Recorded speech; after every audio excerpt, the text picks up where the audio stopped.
할렐루야. 하나님의 은혜와 사랑하심이 저와 여러분의 가정 가운데 충만히 있기를 주님의 축복합니다.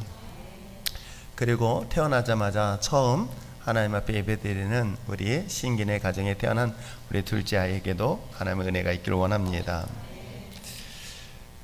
우리는 삶을 살아보면서 뒤를 돌아보면 많은 사람들과의 만남이 있고 또 헤어짐이 있습니다. 그 중에는 좋은 기억의 만남이 있는가 하면 그렇지 않은 기억도 분명히 있을 것입니다. 저 역시도 제 인생을 돌아보면서 수많은 사람들을 만났고 그 만남이 지금까지 지속되어지고 또 앞으로도 계속 지속되어지기를 원하는 그런 믿음의 사람들이 있는가 하면 또 기억 속에서는 또 만났다 중간에 헤어진 수많은 사람들이 있습니다. 그런 다양한 사람들의 만남 속에서 저는 이 좀 점검을 해본다면 만나는 것 첫 시작도 중요합니다. 그리고 그것만큼 또 중요한 것은 과정도 중요하지 않을까 생각해 봐요. 우리가 부부로서의 처음 연을 맺고 처음 만났을 때 그것이 굉장히 기억 속에 오래 남고 그것이 소중한 추억으로 간직하고 있을 것입니다. 그러나 그것이 과거에만 멈추는 것이 아니라 살아가는 지금의 과정도 중요하다는 것을 부정할 수 없겠죠. 근데 저 중요한 것은 맨 마지막 헤어질 때 모습이 아닐까 생각해 봅니다. 우리 부부도 오랫동안 살다가 언젠가는 우리는 헤어질 것인데 헤어지는 마지막 모습에서 서로를 안타까워하며 정말 같이 눈물을 흘렸으면 좋겠는데 에이그 그 원수 잘 갔다 이런 소리 들을까 심히 두려울 때가 종종 있습니다. 그렇듯 모든 관계는 시작, 과정, 그러나 더 중요한 마지막 순간까지도 우리는 소중히 여겨야 될 줄 믿습니다. 우리 젊은 친구들한테는 이 시를 들으면 나 때 이야기고 또 세대 차이를 느낄 수 있을지 모르겠지만 저는 여전히 이 시를 읊조리면서 기억할 때마다 가슴에 작은 감동들이 여전히 제 심장을 뛰고 있는 시가 있습니다. 나보기가 역겨워 가실 때에는 말없이 고이 보내드리우리다. 왜 웃습니까? 근데 저는 이 시가 아직도 제 마음속에 그리움으로 다가오고 있어요. 영변의 악산 진달래꽃 가실 때 뿌리오리니 나를 떠나 가실 때는 사뿐히 지려 밟고 가시옵소서.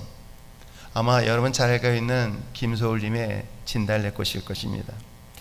그 시 내용 속에서는 어떤 내용인 거예요? 사랑한 사람을 떠나보낼 때에 그 안타까운 아픈 마음, 눈물을 이 시에서 고백하고 있는데 그 마지막 부분에 있는 것처럼 당신의 가는 길에 내가 그 진달래꽃을 펴서 그것을 밟고 가시옵소서라고 하는 그 시 이 내용 속에서 마지막 헤어짐에 대한 아련함, 아픈 마음, 그런데도 불구하고 미워하는 마음보다 끝까지 사랑하는 마음을 표현하고 있는 이 시는 어찌 보면 우리 그리스도인들이 오늘날 우리들에게 필요한 그런 신앙의 정서의 마음이 아닐까 생각하며 요즘은 어떻습니까? 요즘은 남녀 간의 만남이 마지막까지도 긴장하지 않으면 안 되는 이유가 뭐 때문일까요? 헤어지자는 이유 하나만으로 헤어지자는 말 한마디에 칼부림을 내고 있는 시대가 지금 이 시대 아닐까요? 어찌 보면 마지막 부분을 서로에게 깊은 상처를 주고 있는 것 또한 전 이 시대가 가져야 되는 또 하나의 슬픈 이야기가 아닐까 생각해 봅니다.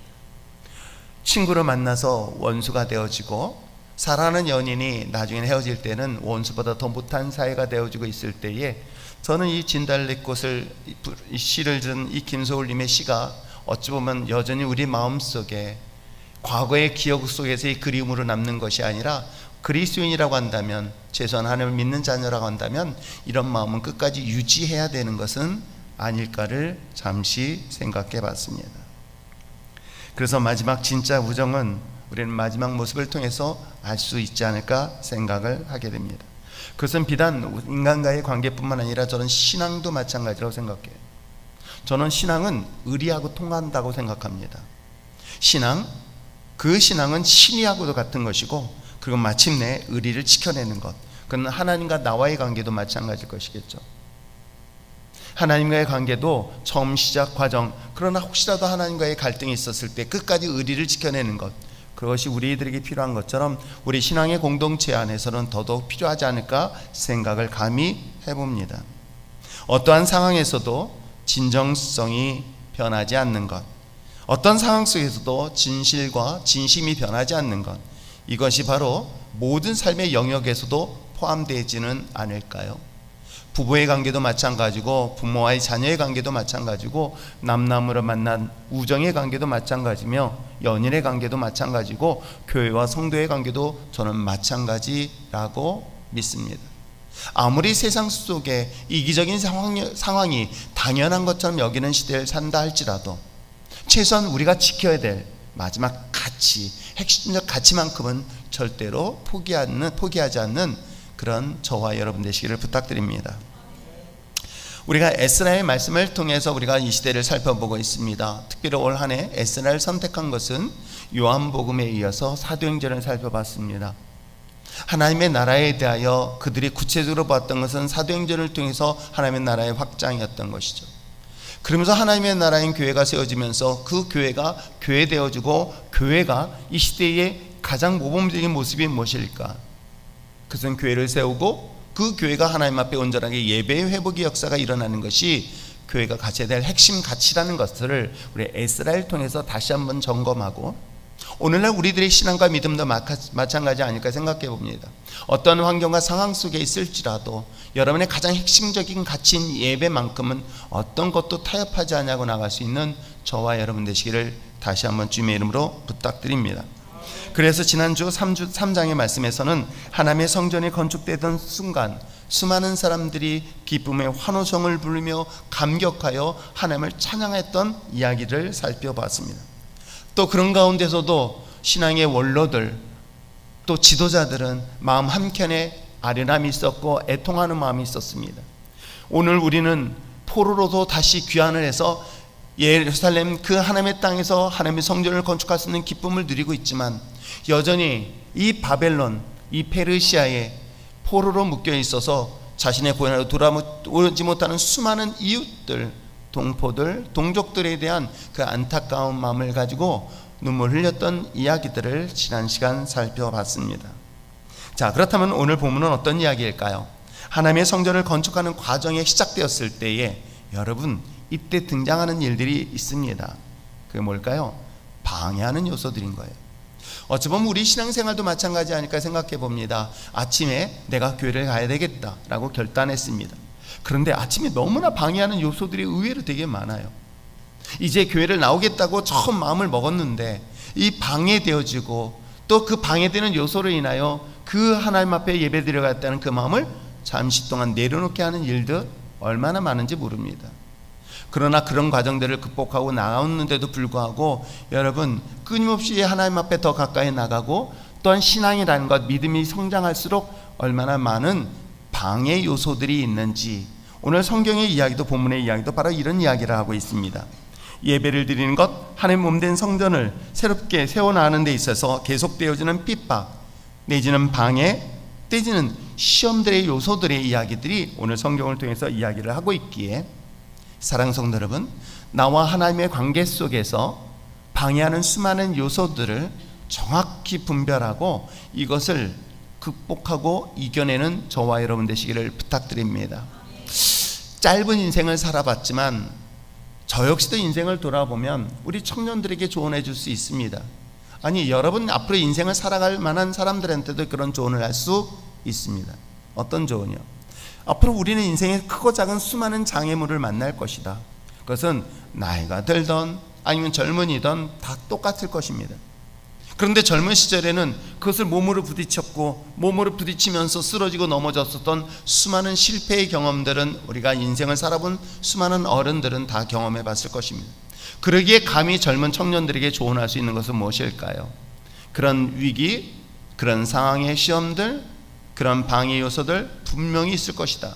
그러나 그것을 피하려 하지 말고 그것을 잘 분별하여서 뛰어넘고 극복하길 원한다 라는 조언은 아마 인생을 조금 더 오래 산 사람들이 젊은 청년들에게 줄 수 있는 조언이요, 어드바이스가 아닐까 생각합니다. 오늘 성경도 마찬가지 사실을 이야기를 하고 있어요. 기쁨이 충만했습니다. 뭔가 새로운 일들을 시작할 것 같은 그런 열정들이 이스라엘 백성들의 마음속에 막 꿈틀꿈틀거렸던 거예요. 그래서 드디어 70년의 포로 생활을 마치고 예루살렘에 돌아왔을 때 그들은 함성을 지르길 만한 충분한 조건과 환경이 되었는데, 여러분, 그 순간 놀랍게도 이를 가로막는 이야기, 방해하는 이야기가 오늘 본문 내용이기도 합니다. 자, 그렇다면 오늘 본문의 내용을 좀 더 성경적 근거를 통해서 찾아보려고 합니다. 아마 여러분 주보에 보면 연대기가 있습니다. 그 연대기를 참고하시면 참 좋을 것 같아요. 기원전입니다. 예수님이 탄생하기 전 기원전, 바로 약 30여 년 전후에 이스라엘 백성들이 바벨론에 포로하는 가운데서 1차로 이제 본국으로 돌아옵니다. 포로 귀환으로 돌아와서 예루살렘에 도착해서 약 3년이란 기간 동안을 소비합니다. 그리고 마침내 하나님의 성전을 새롭게 건축을 시작했습니다. 그런데 오늘 본문에 기록되어 있는 것처럼 당시에 바로 이스라엘, 예루살렘에 살던 이방 족속들이 어떤 일들이 일어나요? 오늘 성경에 기록되어 있는 것처럼 그들이 놀랍게도 하나님의 성전 건축에 같이 합류하겠다라는 제안을 하는 내용이 본문에 등장하고 있죠. 그들은 누구일까? 오늘 성경은 이렇게 이야기하고 있어요. 자, 2절에 보니까 스룹바벨과 족장들에 나와 이르되 우리도 너희와 함께 건축하게 하라. 우리도 너희같이 너희 하나님을 찾노라. 그러면서 아수르 왕 에살핫돈이 우리를 이리로 오게 한 날로부터 우리가 하나님께 제사를 드렸다라고 기록하고 있는 거예요. 그들은 아수르 산헤드립의 아들입니다. 에살핫돈이라는 인물은 산헤드립의 아들로서 당시에 전쟁을 치르면은 이 지역에 살던 민족들을 이쪽 다른 지역으로 이주시키는 그런 전략들을 씁니다. 그래서 반란을 일으키거나 아니면 다시금 자신들에게 도전하지 못하도록 그런 이주 정책, 그리고 사람들을 혼합시키는 정책을 썼던 것도 한 사실이고요. 바로 이 지역은 여러분 잘 알고 있는 사마리아 지역이기도 합니다. 자, 이렇게 살던 이방인들이 스룹바벨과 족장들에게 나와서 너희들이 성전 건축한다는 소식을 들었으니 우리는 지금까지 너희들과 똑같이 하나님 앞에 예배드렸으니 우리가 성전 건축하는 것은 마땅하지 않느냐라고 하면서 2절에 이야기를 하고 있습니다. 선의의 의도로 하나님의 성전에 건축할 수 있도록 요청하는 이 내용을 들은 여러분은 입장은 어떨까요? 그런데 뜻밖의 이 말을 들었던 당시 지도자들은 어떤 선택을 할까요? 3절 한번 읽어볼까요? 3절 한번 읽어보시길 바랍니다. 시작. 스룹바벨과 예수아와 기타 이스라엘 족장들이 이르되 우리 하나님의 성전을 건축하는데 너희는 우리와 상관이 없느니라. 바사왕 고레스가 우리에게 명령하신 대로 우리가 이스라엘 하나님 여호와를 위하여 홀로 건축하리라 하였더니, 너희들은 상관할 것 없다. 고레스를 통해서 우리에게 명령을 받은 바 있으니 우리들끼리 하나님의 성전을 건축하자라고 하면서 그들의 요구, 그들의 협조 요청을 거절하는 장면이 본문에 기록되어져 있습니다. 그로 인해서 이 사단이 나타나는 거예요. 그로 인하여 문제가 발생되는 거예요. 그로 인하여 큰 방해 요소, 장애물을 만나게 되는 거예요. 자, 그렇다면 여러분이 상식적으로 생각해 볼 때에 어떤 생각을 할까요? 누가 잘못했다고 생각할까요? 누구의 실수로, 누구의 잘못으로 인하여 이런 사단이 났을까? 분명 그들은 성전을 돕겠다라고 했습니다. 그렇다면 여러분 생각할 때, 근데 이걸 거절함으로 인해서 그 돕겠다고 했던 이방 족속들이 이와 같이 성전을 건축하는 것을 방해했다고 한다면 여러분의 생각 속에 잘못은 누구에게 향하여 있을까? 돕겠다는 그들의 선의의 마음을 거절했던 혹시 당시 이스라엘 지도자들을 향하여 원망하고 불평하는 그런 마음을 갖고 있는 것은 아닐까요? 저도 충분히 그런 것에 동의할 수 있을 듯 싶습니다. 굳이 돕겠다는데, 주의 일을 하겠다는데, 하나님의 몸된 교회를 섬기겠다는데 굳이 그것을 방해해서 그 사람으로 하여금 시험 들어 교회를 회파하고 교회를 방해하고 있구나 라고 한다면 여러분 어떨까요? 그럴 때는 아마 공공의적으로 저를 아마 되게 미워하지 않을까 하는 생각이 우뚝 드는 일은 비단 오늘 이 본문의 사건을 통해서 저를 돌아보는 시간이 되기도 하기 때문에 그렇습니다. 하나님의 성전을 건축하는데 그것이 자신들의 일처럼 돕겠다는 것. 여러분, 하나님의 성전을 건축하는데 돕겠다는 사람은 사실 많을수록 힘이 되는 건 사실이에요. 근데도 불구하고 왜 그것을 거절했을까? 하나님의 몸된 교회의 일을 하는 데 있어서 더 많은 사람들이 동참하는 것, 목회자 입장에서는 당연히 그것이 좋을 듯 싶은데 왜 이것을 거절했을까? 하나님의 몸된 교회를 세우고 선교 일을 하며 또 주의 일들을 많이 감당할 때에 더 많은 사람들이 참여한다고 한다면 오히려 더 성장하는 데 큰 도움이 되지 않을까라는 생각을 합니다. 아마도 이 부정적인 관점 시각에서 본다면 이것은 이 모든 사단이 만드는, 즉 문제가 만들어지는 원인 제공은 바로 유대의 지도자였을 것이라고 저도 판단할 것입니다. 그리고 그들에 대한 비판을 서슴없이 할 것입니다. 근데 저는 성경을 보면서 때로는 이해하지 아니하는 그 결과, 선택, 그것이 인간적 생각 그리고 상식적인 생각에서 어긋나는 일들을 볼 때에 이것을 어떠한 관점으로 보느냐라는 것은 성경을 보는 시각이 그만큼 중요하다는 걸 볼 수가 있어요. 물론 저도 과거에 어렸을 때 뭘 모를 때, 아니 하나님에 대한 그 사랑의 하나님을 알지 못하고 의심이 많았을 때에 왜 하나님은 그렇게 하셨을까? 왜 이스라엘 백성들을 살리겠다고 바로의 군사를 동원시켜 그 홍해 바닷속에 수장을 시켜야만 됐을까?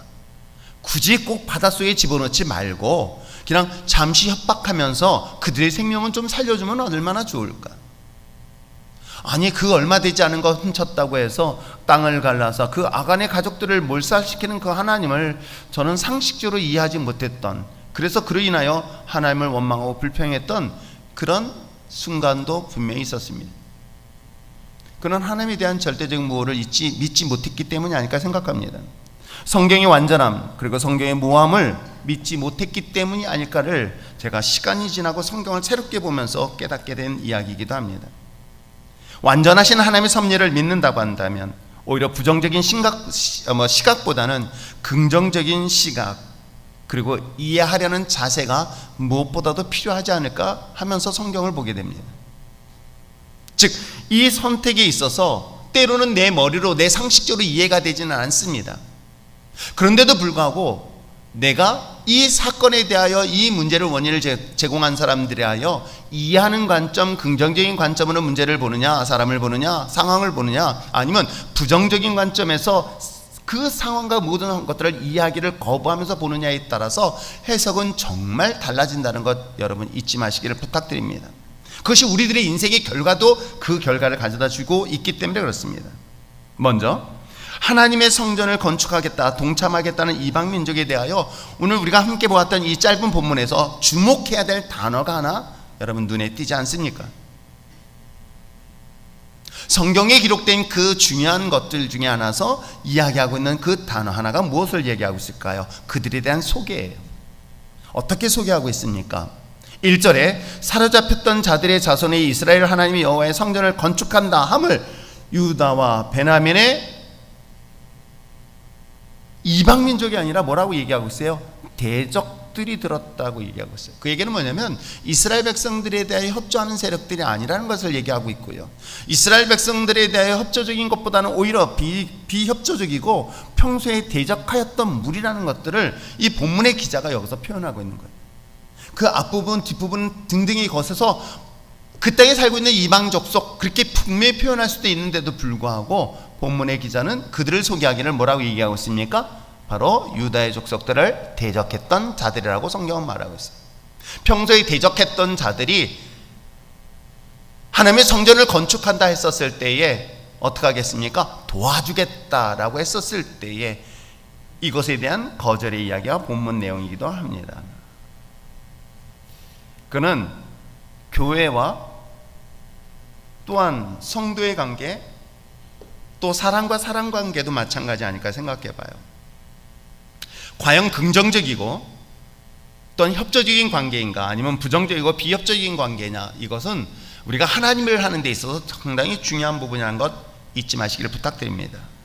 나의 신앙생활 속에서 나에게 도움이 되어지는 사람이 있는가 하면 나에게 오히려 방해되어지는 요소가 있다는 것은 비단 인생을 살아본 사람들의 입장에서는 내가 친구를 사귈 때도 마찬가지 아닐까 생각해 봅니다. 나에게 도움이 되지 않은, 물론 도움이라는 것은 물질적인 것만을 말하지 않습니다. 우리에게 긍정적인 좋은 영향을 미칠 수 있는 좋은 친구가 있는가 하면 정반대의 경우가 있겠죠. 그 반대의 경우에 있었을 때는 훗날 자신의 인생에 치명적인 상처나 어려움을 준다는 것은 굳이 설명하지 않아도 여러분 충분히 알 수 있지 않을까요? 그것은 어떤 상황 속에 알 수 있을까?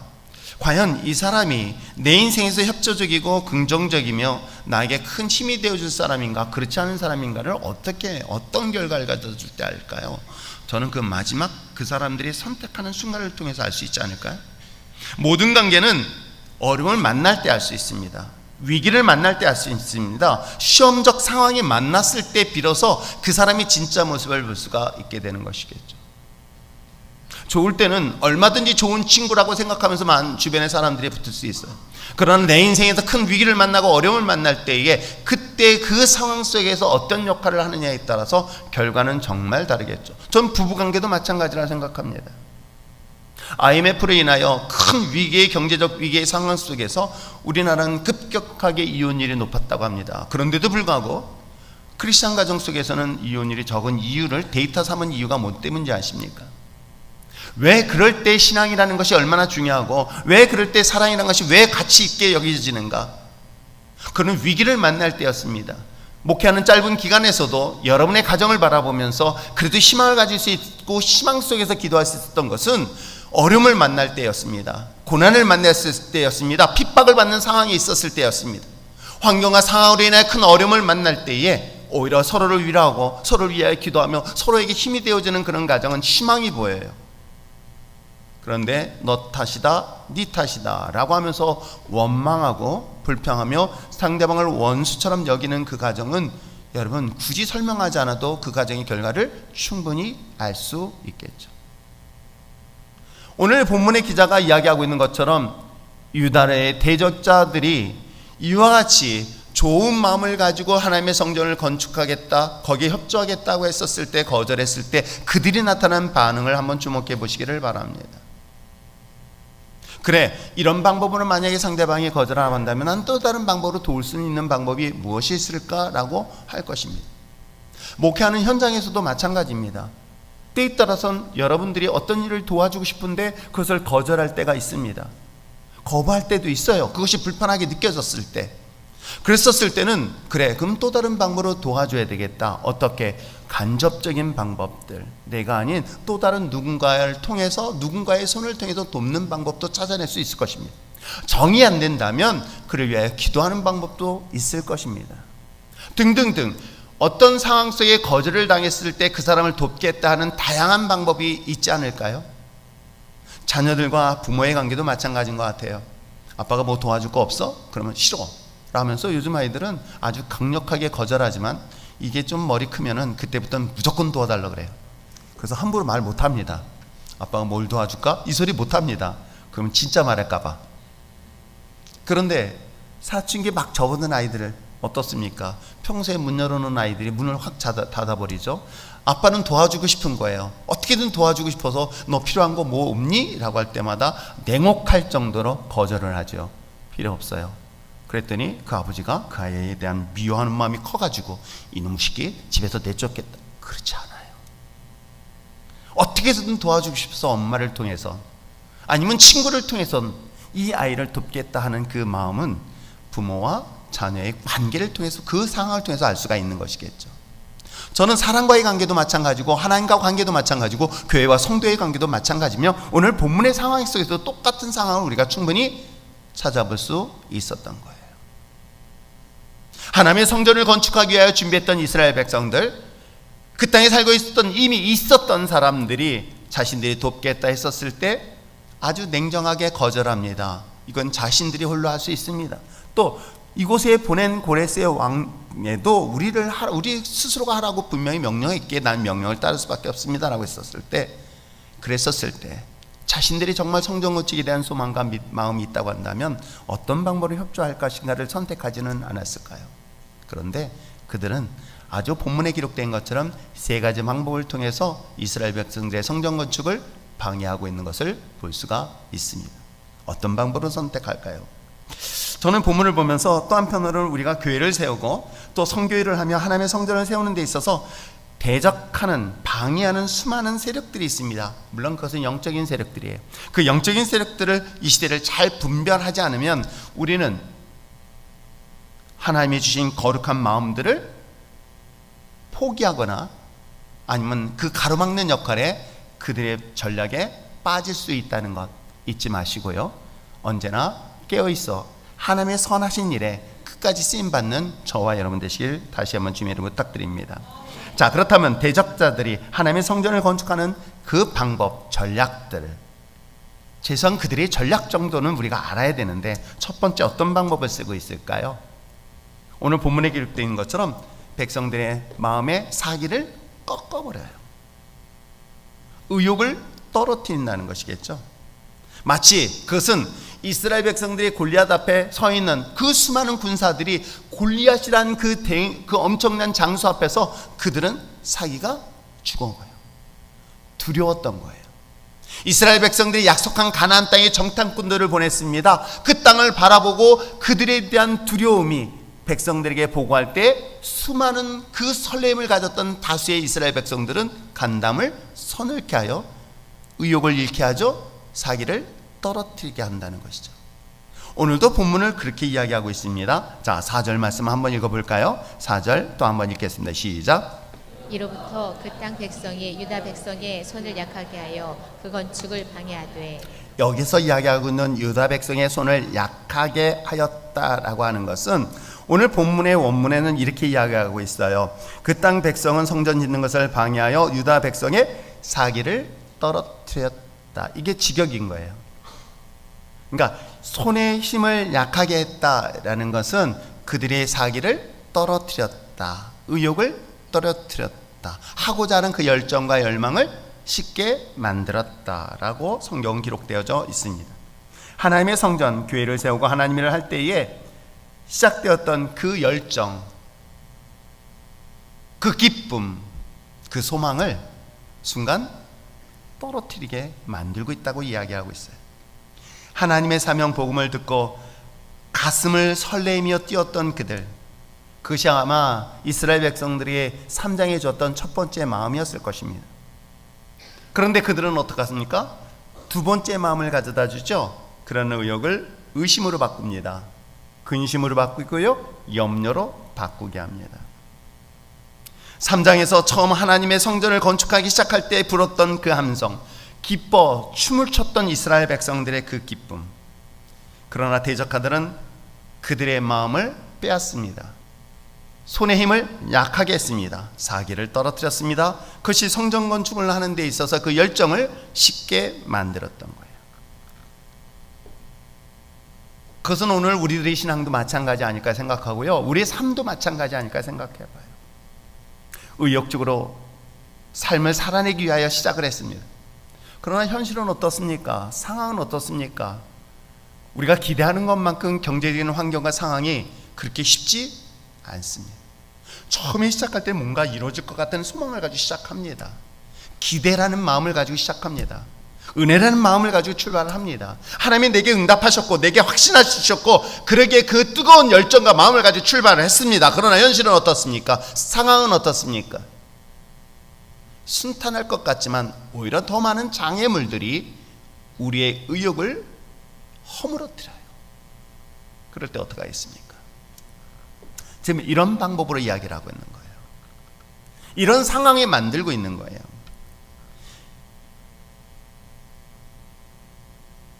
그것은 2600년 전에 이스라엘 역사의 이야기 아닌 오늘 우리의 삶을 살아가고 있는 우리들에게도 동일하지는 않을까요?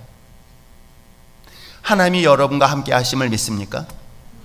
주님이 여러분과 함께 하심으로 인하여 여러분의 삶 속에서 반드시 승리 역사가 있음을 믿습니까? 그러기에 여러분은 어떤 마음을 갖든 무슨 일을 하든 하나님이 함께 하시기에 넉넉하게 승리할 수 있어 라고 출발했던 우리들의 인생에서 현실은 어떻습니까? 상황은 어떻습니까? 그것이 혹시 여러분이 갖고 있었던 첫사랑, 첫마음, 첫 열정들을 쉽게 만들고 있는 것은 아닐까요? 교회를 세우고 하나님 나라를 확장하는데 우리의 그 열정을 꺾고 무너뜨리는 이 대적들의 이야기가 그들이 첫 번째 주는 방해 전략 중에 하나인 것입니다. 어디 그뿐이겠습니까? 우리 인생을 가로막고 신앙을 가로막고 우리 인생의 다양한 삶을 가로막고 있는 것은 너무나 지배할 정도로 다양한데 한 번으로 끝나지 않아요. 환경과 상황으로의 내 마음을 무너뜨리는 것뿐만이 아니었습니다. 고립되게 만들어요. 소위 말해서 어떤 집단에서 왕따를 시키는 경우도 생겨요. 그래서 믿음으로 삶을 살아내기에는 정말 힘들게 만드는 그런 환경과 상황으로 코너를 몰 때가 참 많이 있어요. 그래서 두 번째, 그들은 어떤 방법을 해요? 자기 편을 만들어요. 어떻게? 매수를 통해서. 오늘 성경은 아예 매수를 통해서 자기 사람들을 만들어서 이스라엘 백성들이 하나님의 성전을 건축하는 데 있어서 그 마음을 빼앗고 환경과 상황을 막아버리는 일들을 하고 있는 이야기가 본문에 기록되어져 있어요. 뇌물을 주어 자기 편을 삼아 하나님의 일을 막는 그러한 대적자들의 이야기가 5절에 기록되어 있습니다. 자, 한번 5절 한번 읽어볼까요? 자, 읽겠습니다. 시작. 바사왕 고레스의 시대부터 바사왕 다리오가 즉위할 때까지 관리들에게 무엇을 주어? 뇌물을 주어 그 계획을 막았다. 그렇습니다. 여기서 그 이야기하고 있는 관리들은 이 땅과 그들과 같이 있었던 고문관들을 말하고 있는 거예요. 그러니까 이스라엘 사람들을 말하는 게 아니에요. 지금 포로에 귀한 데서 그들과 함께 있었던 고문관들, 관리자들이에요. 그들에게 매수하여서 하나님의 성전을 건축하는 것을 막았다. 성전을 건축하기에 뇌물을 주어 자신의 사람대로 삼았고 결국 그것으로 인하여 이스라엘 백성들의 마음을 무너뜨리게 만드는 이야기들을 그들은 쓰고 있는 것이죠. 다른 사람들의 마음을 빼앗아 하나님의 나라의 사역을 방해하고 있는 것은 바로 성경에서 기록된 이야기 아닌 오늘날 우리들에게도 동일하다는 것 여러분 아십니까? 거짓 선동이든 또는 불신한 마음을 제공하든 어디든 간에 자기 사람으로 만들어서 하나님의 일을 적극적으로 방해하고 있는데 그것은 바로 7절 이하의 상소문을 통해서 볼 수 있습니다. 그런데 13절의 말씀에 보니까 어떤 식으로 방해하고 있는가? 어떤 식으로 뇌물을 주고 그거에 따라 상소문을 쓰고 어떤 방법으로 거짓 이야기를 통해서 이스라엘 백성들의 성전 건축을 방해하고 있는지를 보여주고 있는데 13절에는 어떤 이야기하고 있을까요? 읽겠습니다. 시작.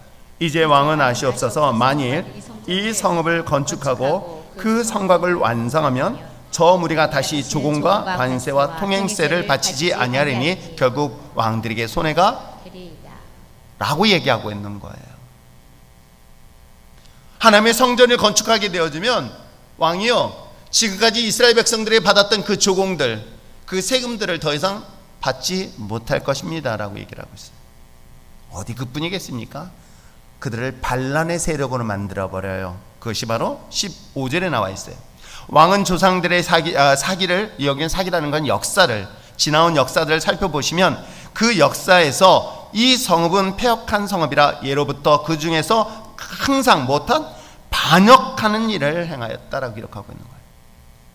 그러니까 예루살렘 성전을 건축한 이들은 나중에 당신들에게 반역할 거야. 세금을 바치지 않을 거야. 이러한 것들을 상소문을 통해서 계속해서 누구를 통해? 이 상소문은요 고문관을 통해서 관리를 통해서 갖고 올라가는 거예요. 자기 사람들을 만들어서 이런 식으로 전략을 짜고 있음을 볼 수 있습니다. 상당히 전략적 방법으로 방해하는 대적들, 그러므로 우리가 정말 잘 분별하지 않으면은 우리는 그 전략적 방법에 무너질 수밖에 없는 그 상황에 분명히 경험하게 될 것입니다. 마지막으로 볼 수 있는 건 뭘까요? 그들은 집요하다는 거예요. 자신들의 목적을 이루기까지 끝까지 포기하지 않는다는 거예요.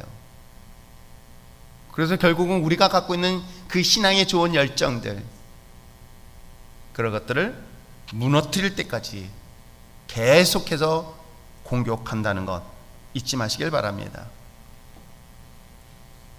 대적하는 자들의 목적은 사실 성전 건축이 아닙니다. 성전 건축을 하는 것이 아니라 오히려 성전 건축을 방해하는 것이 솔직하게 그들의 목적이었음을 이 사건을 통해서 분명히 보여주고 있어요.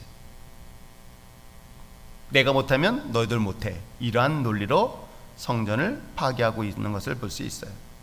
겉으로는 하나님의 성전의 건축을 말하고 있지만 자신의 뜻대로 이루어지지 않는다면 그 성전은 더 이상 건축할 수 없어. 성전의 건축, 하나님의 나라는 하나님의 것으로 이루어지는 것이지 자기의 뜻대로 이루어지는 것을 말하고 있지 않습니다. 자기의 뜻대로 되지 않는다는 것, 그것을 인하여 결국 하나님의 나라를 방해하고 있는 이야기들이 오늘 여기 본문에서 통해서 이야기하고 있어요. 하나님 나라를 대적하는 무리들, 근데 그들은 언제까지 어쩌면 자신의 뜻이 이 땅 가운데 이루어질 때까지 집요할 정도로 공격하는 것은 어쩌면 우리가 인생을 살아가는데 내 생명이 닿는 날까지, 아니 주님이 오시는 날까지 집요할 정도로 계속해서 공격해 올 것입니다. 그래서 예수님께서 겟세마네 동산에서 말씀하시기를 졸지 마라 라고 얘기하고 있는 거예요. 깨어 있으라고 얘기하고 있는 거예요.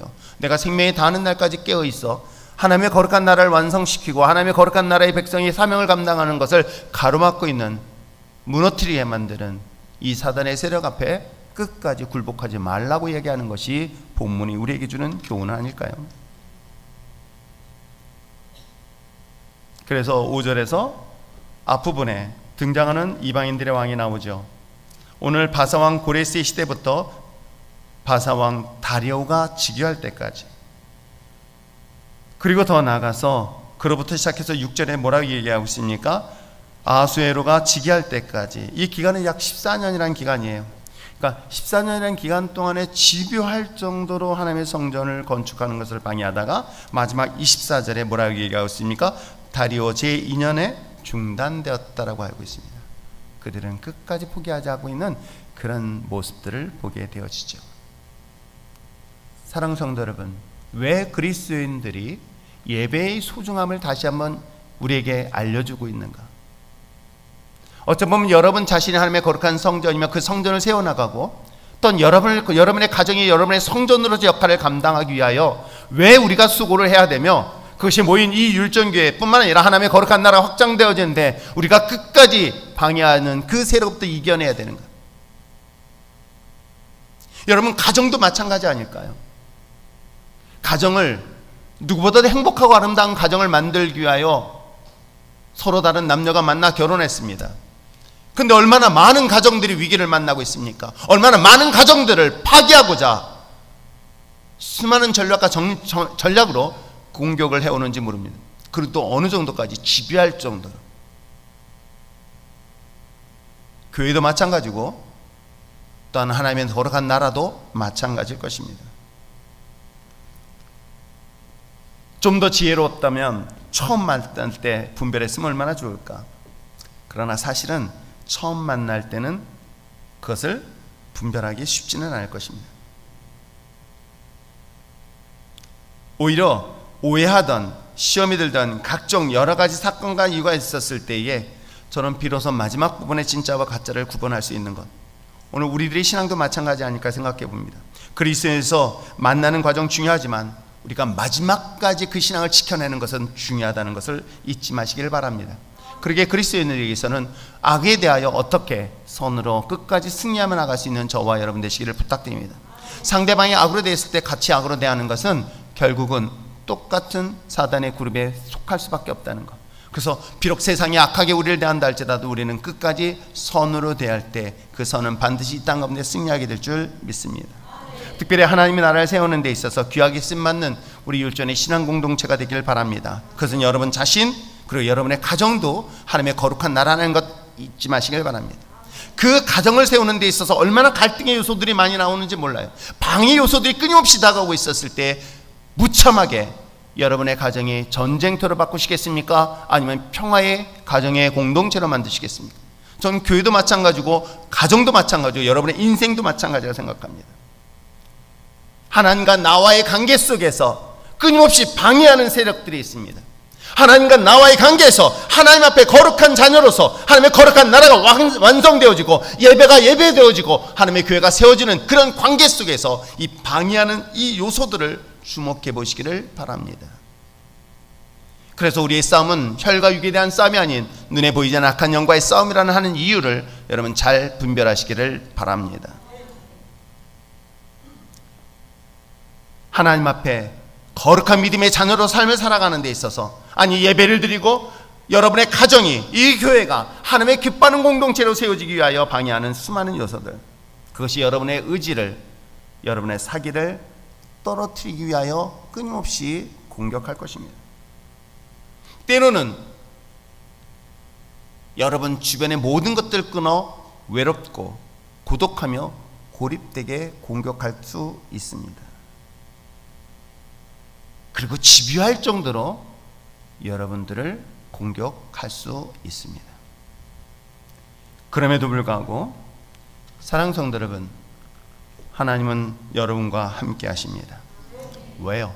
오늘 성경의 본문에 기록된 것처럼 하나님의 나라는, 하나님의 성전은, 하나님의 거룩한 백성들은 하나님의 선택한 자로 시작해서 하나님의 거룩함을 부여받은 사명을 받은 자를 통해서 하나님의 거룩한 나라가 완성된다라고 성경은 약속하고 있기 때문에 그렇습니다. 저와 여러분, 우리가 자격이 있어서 이 자리에 온 것이 아니라 예수 그리스도로 말미암아 하나님의 거룩한 자녀가 되었음을 잊지 마시기를 바랍니다.